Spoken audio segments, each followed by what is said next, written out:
common knowledge you're supposed to veer to the right for emergency vehicles, but paramedics are facing obstacles every day because drivers aren't following the road rules. Newscentral's Michelle Casada explains how a few minutes weaving through traffic could make the difference in saving someone's life.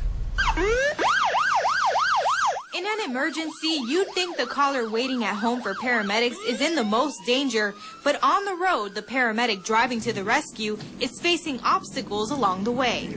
Our biggest thing that we run into is people stopping in front of us, slamming on brakes, pulling into our lane of traffic, and just really not paying attention to the common courtesy of the road. It's Georgia law to pull to the right for emergency vehicles. If you can't immediately move to the right, then you should slowly come to a stop as far away from the ambulance as possible so they can drive around you. Stopping right in front of the paramedic or stopping at the same time as oncoming traffic will not provide a clear path. You first want to look in your mirrors and, if possible and safely, pull to your right.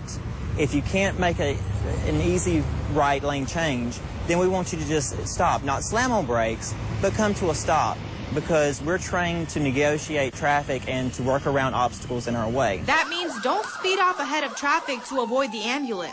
We were coming up to an intersection, busy intersection, and the driver, instead of pulling to the right and stopping, sped up and went through the intersection and actually caused a wreck themselves. The paramedic is then obligated to assess victims in the wreck and assign the call to another ambulance, which continues to delay care for the person with an emergency. When you see siren lights coming up behind you, you may not feel like your actions could have any effect on someone else's life. But for the person who's inside an ambulance or waiting for one driver's bad decision could mean losing a life. Minutes add up to lives with our field. It only takes 6 minutes to have permanent brain damage in case someone is in cardiac arrest. Michelle Casada for Newscentral WGXA. And Mid-Georgia Ambulance also says most drivers already know what to do, but panic or freeze in a state of emergency. They recommend taking a deep breath, evaluating their options, and then making a decision.